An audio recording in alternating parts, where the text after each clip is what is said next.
이 세상에 참된 위로 없으니 예수만이 위로입니다. 이 세상을 우리 떠나갈 때에 복음만이 소망입니다. 이 세상을 우리 떠나갈 때에 예수만이 소망입니다. 복음 안에 소망 있네. 복음 안에 생명 있네. 굳은 자의 소망 위로는 오직 복음밖에 없습니다. 감사합니다. 2025년 12월 14일 바울 사도의 복음 전도 여정 9번째 시간. 예루살렘으로 향하는 바울의 마지막 걸음입니다. 성경 말씀은 사도행전 20장 23절에서 24절 말씀입니다. 오직 성령이 각 성에서 내게 증언하여 결박과 환난이 나를 기다린다 하시나 내가 달려갈 길과 주 예수께 받은 사명 곧 하나님의 은혜의 복음을 증언한 일을 마치려 하면은 나의 생명조차 조금도 귀한 것으로 여기지 아니하노라. 아멘. 사도행전 20장 23절에서 24절 말씀입니다. 사랑하는 성도 여러분, 오늘 우리는 하나님의 거대한 구원 역사, 구속사의 가장 역동적인 한 페이지를 함께 펼쳐보려고 합니다. 그 주인공은 바로 사도 바울입니다. 바울이 치열했던 복음 전도 여정은 단순히 한 위대한 인물의 영웅담이 아닙니다. 그것은 창세전부터 시작된 하나님의 구원 계획이 예수 그리스도의 십자가를 통해 어떻게 유대인의 경계를 넘어 온 세상으로 확장되는지를 보여주는 생생한 역사 기록입니다. 하나님께서는 아브라함을 부르시며 땅의 모든 족속이 너로 말미암아 복을 얻을 것이라 약속하셨습니다. 이 약속은 예수님의 죽으심과 부활로 성취되었지만 그 복된 소식이 땅끝까지 전해지기 위해서는 바울과 같이 자신의 삶을 온전히 내던진 복음의 전달자가 필요했습니다. 자, 오늘 본문 사도행전 20장은 3차에 걸친 길고 험난한 전도 여행의 막바지, 곧 닥쳐올 결박과 환난을 눈앞에 둔 바울이 에베소 교회 장로들을 붙들고 전하는 눈물의 고별 설교입니다.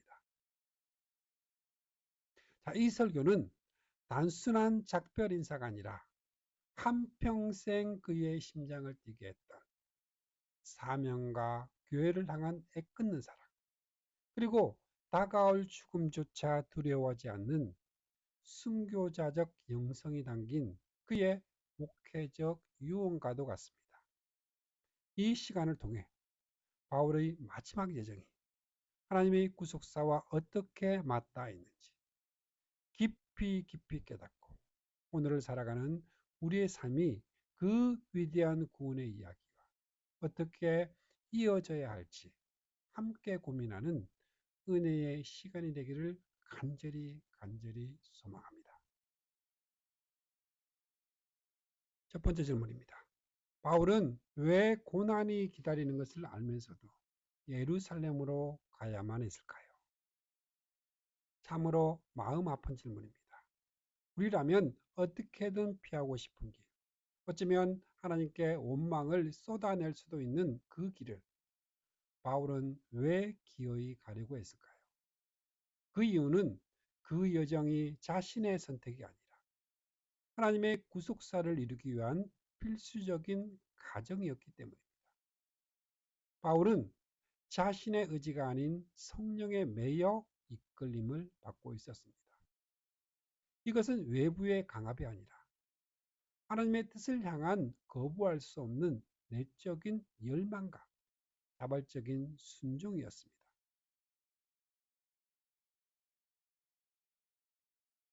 그에게 예루살렘행은 단순히 한 도시를 방문하는 것이 아니었습니다. 그것은 이방 교회들이 모은 헌금을 전달하며 유대인과 이방인이 그리스도 안에서 하나님을 온 세상에 선포하는 상징적인 행위입니다. 로마를 거쳐 땅끝까지 복음을 전하려는 하나님의 더 큰 계획으로 나아가는 중요한 디딤돌이었습니다. 따라서 그가 마주할 결박과 환난은 피해야 할 재앙이 아니라 사명을 완수하기 위해 반드시 통과해야 할 거룩한 통로였던 셈이었습니다. 성령의 매일 순종. 자, 먼저 사도행전 20장 22절에서 23절입니다. 보라, 이제 나는 성령에 매여 예루살렘으로 가는데 거기서 무슨 일을 당할는지 알지 못하노라. 오직 성령이 각 성에서 내게 증언하여 결박과 환난이 나를 기다린다 하시나. 아멘. 여기서 성령에 매였다는 표현은 바울의 여정이 전적으로 하나님의 주권 아래 있음을 보여주고 있습니다.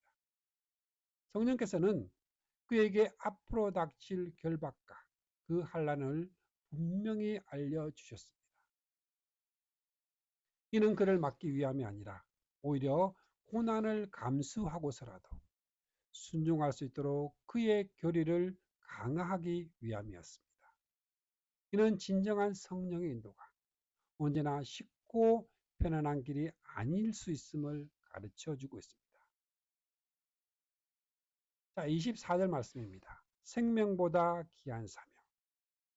같이 보겠습니다. 내가 달려갈 길과 주 예수께 받은 사명, 곧 하나님의 은혜의 복음을 증언하는 일을 마치려 하면은 나의 생명조차 조금 더 귀한 것으로 여기지 아니하노라.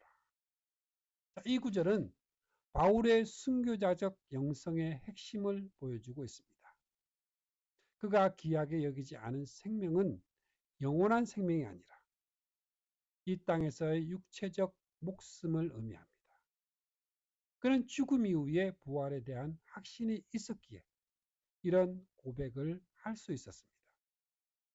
그에게 삶의 목적은 단 하나, 주 예수께 받은 사명, 곧 하나님의 은혜의 복음을 증언하는 일을 완수하는 것이었습니다. 이 사명은 스스로 만든 목표가 아니라 하나님 나라의 확장이라는 구속사적인 가업이었습니다.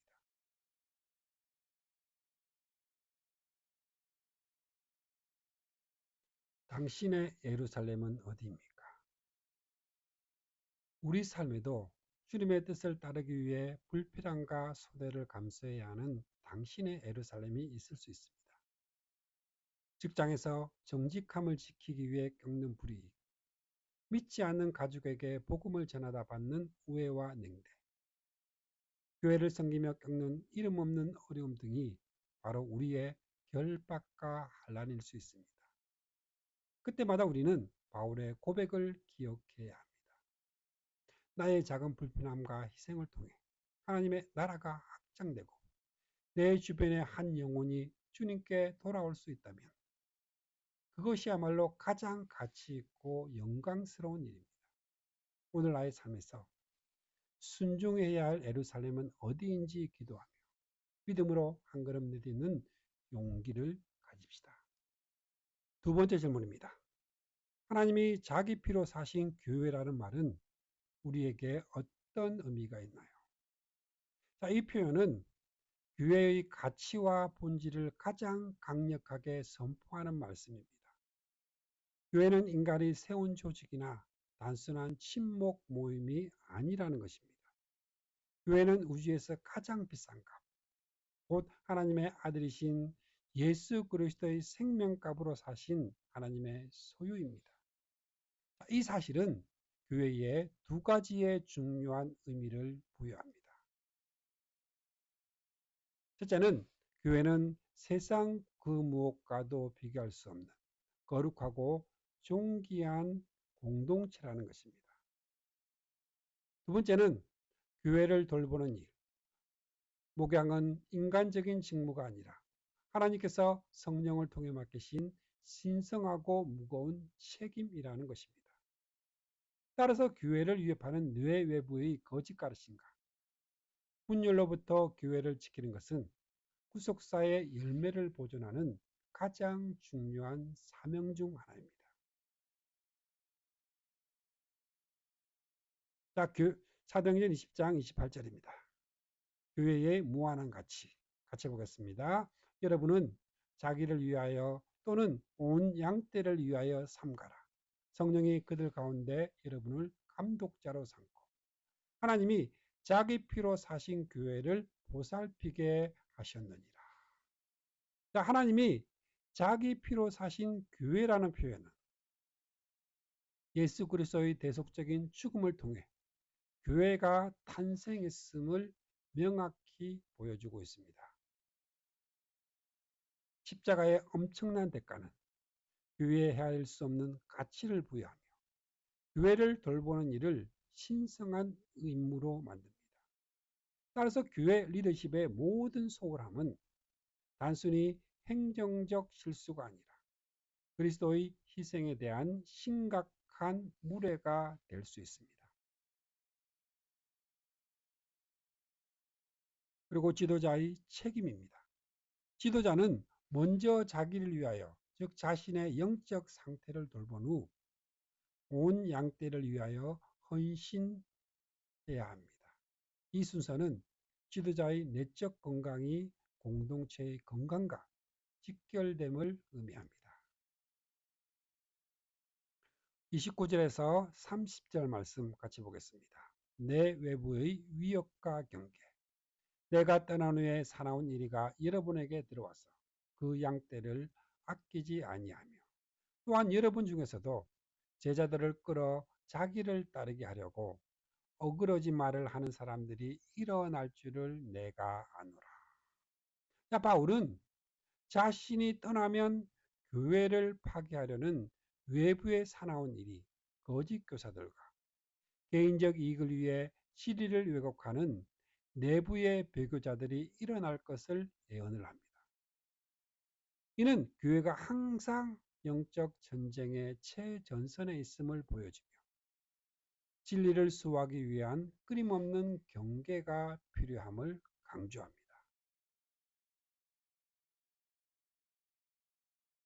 피로 사신 존재를 대하는 우리의 자세입니다.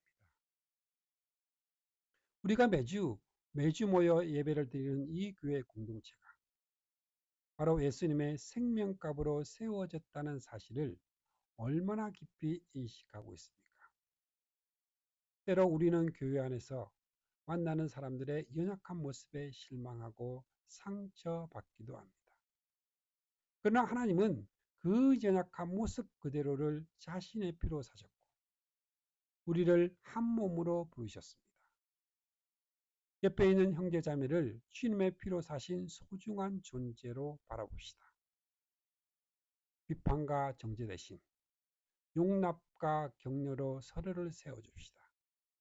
교회의 직분을 맡았다면 그것이 얼마나 영광스럽고 무거운 책임인지 깨닫고 바울처럼 눈물로 기도하며 섬기는 자세를 가집시다.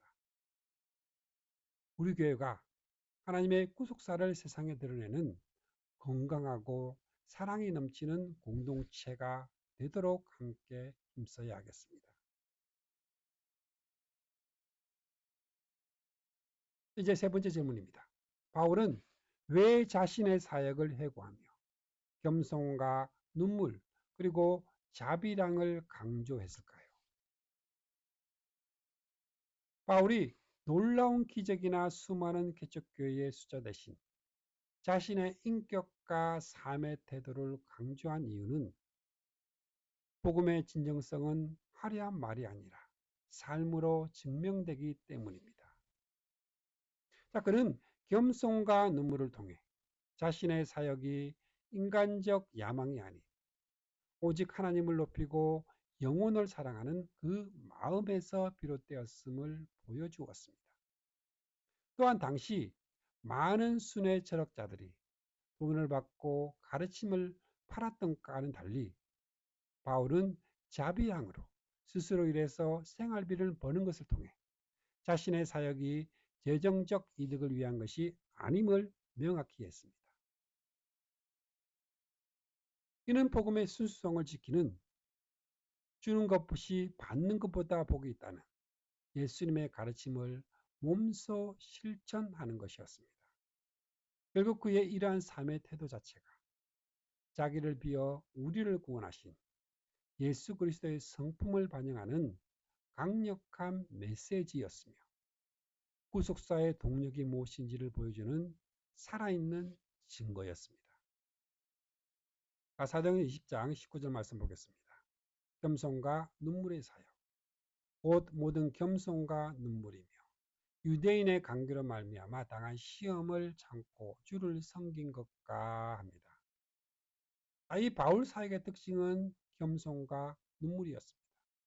그의 겸손은 타인을 자신보다 낮게 여기는 태도였으며 그의 눈물은 잃어버린 영혼과 교회를 향한 깊은 공감과 애통의 표현이었습니다.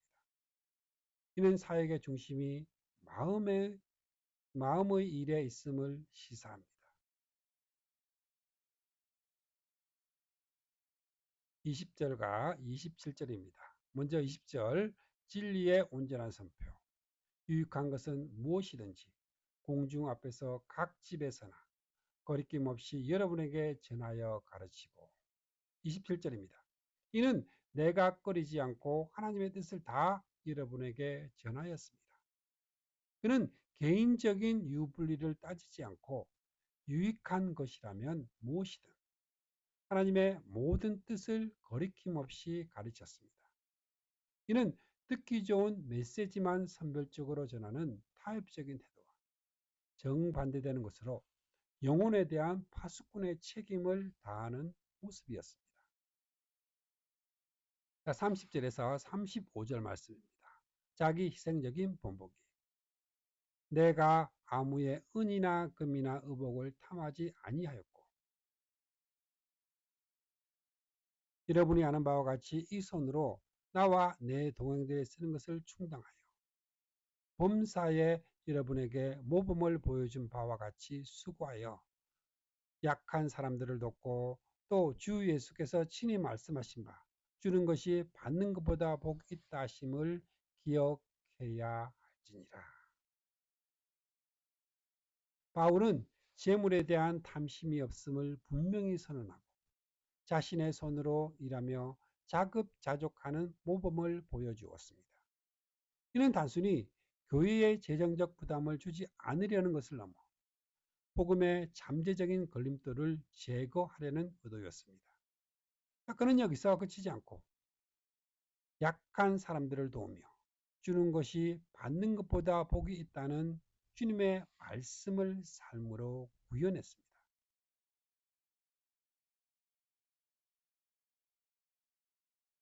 우리의 섬김은 어디에서 시작이 되는가? 우리의 신앙생활과 교회 봉사는 어떤 동기로부터 시작이 됩니까? 사람들로부터 인정받고 싶은 마음, 나의 의로움을 드러내고 싶은 욕심이 앞서지는 않습니까? 바울은 우리에게 진정한 섬김은 겸손과 눈물에서 시작된다고 가르칩니다. 오늘 하루 다른 사람을 나보다 낮게 여기는 겸손한 마음을 품고 주변에 아파하는 이웃을 위해 진심으로 함께 울어주는 눈물의 기도를 드려봅시다. 또한 내가 가진 시간과 재능, 재물을 주는 복을 누리기 위해 기꺼이 나눌 때 우리는 세상에 줄 수 없는 참된 기쁨을 경험하고 하나님의 살아있는 편지가 될 것입니다. 말씀을 마무리하겠습니다. 구속사의 증인으로 살아가는 우리의 삶입니다. 오늘 우리는 사도 바울의 애끓는 고별 설교를 통해 그의 심장을 가득 채웠던 사명과 사랑을 깊이 느낄 수 있었습니다. 그는 자신의 삶 전체를 하나님의 구속사를 증언하는 제물로 드렸습니다. 결박과 환난, 심지어 죽음의 위협 앞에서도 그의 시선은 오직 주 예수님께 받은 사명과 하나님의 피로 사신 교회에 고정되어 있었습니다. 사랑하는 성도 여러분, 바울의 이야기는 2000년 전의 박제된 역사가 아닙니다. 하나님은 지금도 그 구원의 역사를 계속해서 써내려가 계시며 바로 저와 여러분을 그 이야기의 주인공으로 부르셨습니다. 우리는 바울처럼 위대한 사도가 아닐지라도 각자의 삶의 자리에서 하나님의 은혜를 증언하는 작은 바울로 살아갈 수 있습니다. 우리의 가정이, 우리의 직장이, 그리고 우리가 사랑하는 이 교회가 바로 우리의 선교지입니다. 바울이 떠나면서 장로들을 인간적인 힘이 아닌 주와 및 그 은혜의 말씀에 맡겼듯이 우리 역시 세상을 살아갈 힘과 그 지혜를 오직 하나님의 말씀에서 구해야 합니다. 말씀을 통해 날마다 우리를 세우시고 거룩한 기업을 얻게 하실 하나님을 신뢰하며 우리에게 주어진 이 믿음의 경주를 끝까지 완주하는 복된 성도님들이 모두 다 되시기를 주님의 이름으로 축복합니다. 아멘. 함께 기도하겠습니다. 살아계셔서 지금도 구원의 역사를 이루어 가시는 하나님 아버지, 오늘 사도 바울의 마지막 여정을 따라가며 자신의 생명보다 사명을 귀히 여기고 주님의 피로 사신 교회를 눈물로 사랑했던 그의 뜨거운 심장을 보게 하시니 감사합니다. 우리에게도 바울과 같은 거룩한 열정을 허락하여 주셔서 안일한 신앙에 머무르지 않고 우리에게 맡겨주신 사명의 길을 담대히 걷게 하여 주옵소서. 세상의 가치관을 따라 살지 않고 오직 주님과 그 은혜의 말씀에 우리의 삶을 온전히 의탁하며 살아가게 하옵소서. 우리 교회가 주님의 핏값으로 세워진 영광스러운 공동체임을 늘 기억하며 서로 사랑하고 섬김으로 하나님의 구속사를 세상에 증언하는 거룩한 통로로 사용하여 주옵소서. 우리를 구원하시고 지금도 우리와 함께 하시는 우리 주 예수 그리스도의 이름으로 기도드립니다. 아멘. 축복합니다. 지금은 우리를 구원해 주신 주 예수 그리스도의 은혜와 하나님 아버지의 거룩하신 사랑과 날마다 우리를 승리하게 하시는 성령님의 역사가 오늘 함께한 주님의 백성들에게 영원토록 함께 있기를 주님의 이름으로 축복합니다. 아멘.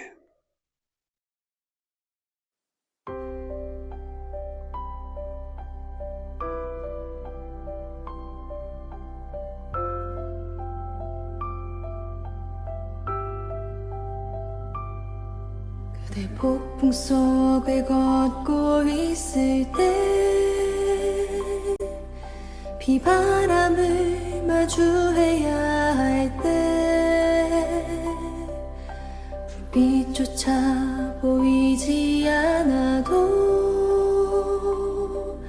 그대 혼자 걷지 않을 거예요. 두려움 앞에서 하늘을 보아요. 외로운 그대여 걱정 마요. 꿈꾸는 그 길을 또 걷고 걸어요. 그대 혼자 걷지 않을 거예요. 내 폭풍 속을 걷고 있을 때